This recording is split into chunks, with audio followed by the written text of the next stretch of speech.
まず領海侵犯から言いますとですね、これはもう中国はですね、もう日本の報道が止むのを待ってるんですよね。だから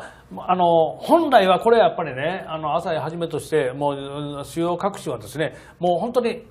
一面に載せなあかんのです、本当は。もうまた中国がやってる、また領海侵犯してる、中国はもう尖閣をどうする気なんだと、でこれはもう絶対許せない、この領海侵犯はもう許せないということでね、やっぱりね、連日一面に本当は書かなあかんのですよ。ところがね、中国はもうそれを毎回繰り広げ、毎回やるとですね、やっぱりもう新聞もですね、書かないんですよね。もうそのうちはまたかってなもんで、だんだん扱いが最初来ない、だんだん扱いが小さくなって、そのうち書かなくなる。つまりもう中国はだからそれを待ってるんです。つまりそれ以外にこんだけ毎回出てくる理由がないんですよ。他にはね、もちろん他にも考えた理由はありますけど、結局は日本人がもうその領海侵犯に慣れてしまうのを待ってるわけですね。まあ彼らとしてはね、自国の領土なんでパトロールしてますみたいな既成事実を作ろうとしてるんですよね。このウシガエルがですね、崖の上を登ってきましたみたいなね。そうそう、カエル楽園でいうともう崖をもう何匹か来てますね。何匹か来てますと。いうので、あんまりいっぱいもうしょっちゅう来るので、もうあんまり話題にもなりませんと。デイブレイクはそのことを取り上げませんみたいなね。そういう話なわけですよ。これはだから、こっちもだからパトロールをするしかないですよね。来たら毎回追い返すというのが大事で、これエドワード・ルトワックという人がね、書いた中国 4.0 っていう本ね、奥山正史さんが翻訳してますけど、これ非常に面白い本で、日本はその対チャイナに対してどんな戦略を持つべきかと。意外と答えはね、面白くてですね、むしろ戦略持たない方がいいんじゃないかと。なぜかというと、チャイナは何やってくるか分かんない。あれだけでかい国なのにアフリカの独裁国家のような脆弱性を持っていると。はっきり言って何が来るか分からないので、何が来てもいいように準備して、来たらすぐ対処すると。これがいいんじゃないかというふうに言ってて、で、これ実は私の師匠の浜田浩一先生も言ってて、TFT 戦略って言うんですけれども、TFT 戦略、詳しくはちょっとネットで聞いてください。まあ、要は相手が何か出てきたら、それに対しても必ず叩くと。約束守らなかったら叩くと。みんなで叩くと。で、守らせる。現地を取る。そしてまたしばらく泳がすんですけど、また来たらまた叩く。みんなで叩く。約束守るよってもう一回言わせる。ずーっと繰り返すらしいんです。で、もうしつこいぐらい繰り返すことが大事なの。これ全くルトワックの言ってることと同じなんですけど、経済学的にもやっぱそういうやり方が一番いい。いうことはむしろ戦略を持たず、あそこは日本の領土ですから、来たら出てってくださいと。うちの領土ですから。何来てんのということを繰り返して。で、新聞もできればルーチンで報じた方がいいんですよね。また来ました。また追い返しました。で、なんかしばらく経ったら、はい、今回175回目、また追い返しましたみたいなのをルーチンでどんどんやっていくことが、逆にこちら側の累積戦略になると思うんですよ。だからもうしつこく対応するために、やっぱ海上保安庁の予算はですね、自衛隊並みに増やすと。ね、自衛隊で GDP1%、海上保安庁で 1%、合わせて 2% ということで、いいんじゃないかなと最近僕は思ってるんですよね。はい。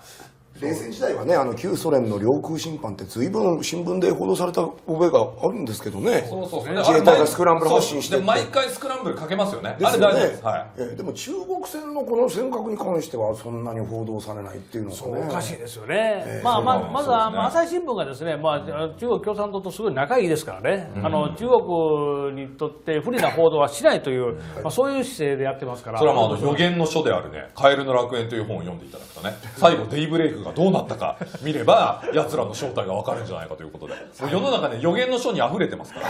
ら、ぜひね予言の書を読んでもらいたいなということで、今日はねカエルくんね、ウシガエルくんですけども、アマガエルかなこれ持ってきましたけど、カエルの楽園が予言の書となりつつあるのは、百田さんご自身が週刊新潮にも寄稿されてますからね。トランプ大統領が誕生したらどうなるかというね話にも週刊新潮の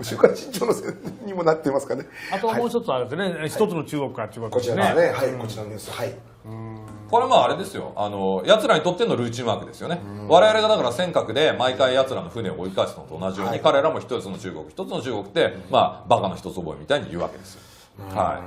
でこれは面白い話なんですが、憲法9条日本ではいろいろ問題になってますけど、世界中の憲法でね外国を侵略していいなんていう条文があるのはないんです。ほとんどないです。別に憲法9条は特殊なもんじゃないです。どこだって外国を侵略しちゃいけないって書いてあるんですけど、2つぐらいね、明確に外国侵略していいって書いてる国があって、1個は北朝鮮で。で、もう1個はね、中華人民共和国憲法で、台湾はあれは国内だから侵略していいって書いてあるんですよ。これロジックなんですよね、彼はね。国内問題だとやっつけていいらしいんです。それ侵略でしょって思うんですよね。だからそういう彼らの中のストーリーの、毎回の確認作業ですよね。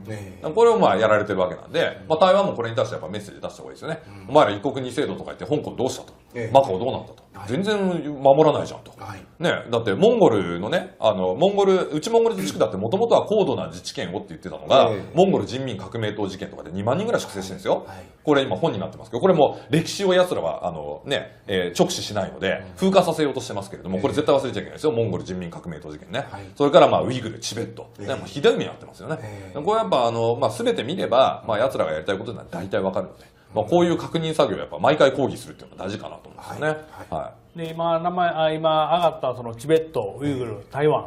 これは中国はですね、歴史的にもこの地域は全て中国は革新的利益と言った地域なんですよね。中国の革新的利益、この革新的利益を使ったのはチベットとウイグルと台湾なんですが、尖閣諸島にも中国は革新的利益ということは使ってるんです。つまり中国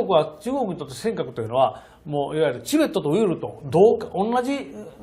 レベルの問題だと見てるわけですね。それも海底資源の存在が確認されたすぐですもんね。そうです。もう本当あそこの国はどうしようもないですね。ブレイクがどうなったか見れば奴らの正体が分かるんじゃないかということで、世の中ね予言の書に溢れてますから、ぜひね予言の書を読んでもらいたいなということで、今日はねカエル君ね、ウシガエル君ですけども、アマガエルかなこれ持ってきましたけど、カエルの楽園が予言の書となりつつあるのは百田さんご自身が週刊新潮にも寄稿されてますからね。トランプ大統領が誕生したらどうなるかというね話にも週刊新潮のにもなってますからね。あともう一つあるんですね、一つの中国から中国こちらですね。はい、こちらのニュース。はい。これはあれですよ、奴らにとってのルーチンワークですよね。我々がだから尖閣で毎回奴らの船を追い返すのと同じように、彼らも一つの中国ってバカの一つ覚えみたいに言うわけですよ。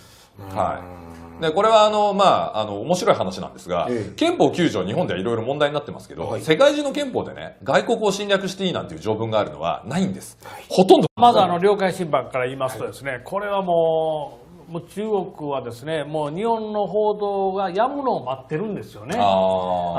ら本来はこれはやっぱりね、朝日はじめとしてもう主要各紙はですね、もう本当に一面に載せなあかんのです。本当はもうまた中国がやってる、また領海侵犯してる、中国はもう尖閣をどうする気なんだと、でこれはもう絶対許せない、この領海侵犯はもう許せないということでね、やっぱりね連日一面に本当は書かなあかんのですよ。ところがね、中国はもうそれを毎回繰り広げる、毎回やるとですね、やっぱりもう新聞もですね書かないんですよね。もうそのうちはまたかってなもんで、だんだん扱いが最初来ない、だんだん扱いが小さくなって、そのうち書かなくなる。つまりもう中国はだからそれを待ってるんです。つまりそれ以外にこんだけ毎回出てくる理由がないんですよ。でなんかしばらく経ったら、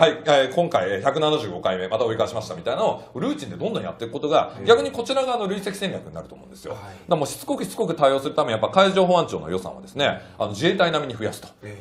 自衛隊で GDP1%、海上保安庁で 1%、合わせて 2% ということでいいんじゃないかなと最近僕は思ってるんですよね。冷戦時代はね、旧ソ連の領空侵犯って随分新聞で報道された覚えがあるんですけどね。自衛隊がスクランブル発進して毎回スクランブルかけますよね。ですよね。でも中国船のこの尖閣に関してはそんなに報道されないっていうのはね、おかしいですよね。まずは朝日新聞がですね、中国共産党とすごい仲いいですからね、中国にとって不利な報道はしないという、そういう姿勢でやってますから。それは予言の書であるね、カエルの楽園という本を読んでいただくとね、最後デイブ他にはね、もちろん他にも考えた理由はありますけど、結局は日本人がもうその領海侵犯に慣れてしまうのを待ってるわけですね。彼らとしてはね、自国の領土なんでパトロールしてますみたいな既成事実を作ろうとしてるんですよね。このウシガエルがですね、崖の上を登ってきましたみたいなね。カエルの楽園でいうともう崖をもう何匹か来てますね。何匹か来てますと。いうのであんまりいっぱいもうしょっちゅう来るので、もうあんまり話題にもなりませんと、デイブレイクはそのことを取り上げませんみたいなね、そういう話なわけですよ。これはだからこっちもだからパトロールをするしかないですよね。来たら毎回追い返すというのが大事で、これエドワード・ルトワックという人がね、書いた中国 4.0 っていう本ね、奥山正史さんが翻訳してますけど、これ非常に面白い本で、日本はその対チャイナに対してどんな戦略を持つべきかと、意外と答えはね面白くてですね、むしろ戦略持たない方がいいんじゃないかと。なぜかというとチャイナは何やってくるか分かんない、あれだけでかい国なのにアフリカの独裁国家のような脆弱性を持っていると。はっきり言って何が来るか分からないので、何が来てもいいように準備して、来たらすぐ対処すると。これがいいんじゃないかと言ってて、で、これ実は私の師匠の浜田光一先生も言ってて、TFT 戦略って言うんですけれども、TFT 戦略、詳しくはちょっとネットで聞いてください。まあ、要は相手がなんか出てきたら、それに対しても必ず叩くと。約束守らなかったら叩くと。みんなで叩くと。で、守らせる。現地を取る。そしてまたしばらく泳がすんですけど、また来たらまた叩く。みんなで叩く。約束守るよってもう一回言わせる。ずーっと繰り返すらしいんです。で、もうしつこいぐらい繰り返すことが大事だ。これ全くルトワックの言ってることと同じなんですけど、経済学的にもやっぱそういうやり方が一番いい。いうことはむしろ戦略を持たず、あそこは日本の領土ですから。来たら出てってくださいと。うちの領土ですから。何来てんのということを繰り返して。で、新聞もできればルーチンで報じた方がいいんですよね。また来ました。また追い返しました。